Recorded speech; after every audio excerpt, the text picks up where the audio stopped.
On a weekly basis for preventative maintenance, we're going to want to lubricate a couple components that are on the system. So our first component that we want to focus on is the pressure gun itself. The pressure gun, it's important to lubricate the gun nozzle because it moves in and out to apply chemistry or just freshwater rinse. Over time, this can get sticky. So we're going to simply use either some WD-40 or a White Lithium Grease, and we're going to just apply a little bit of lubrication down inside the gun nozzle so that it continues to freely and smoothly operate back and forth. The second component that we need to lubricate on a weekly basis is going to be our chemical selector valve, which is located in the back of the machine.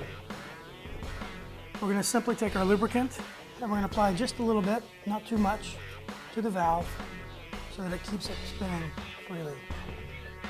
By lubricating those two components, it's going to allow your system to run smoothly, allowing all of your knobs and your pressure guns to operate efficiently for you while you're out in the field.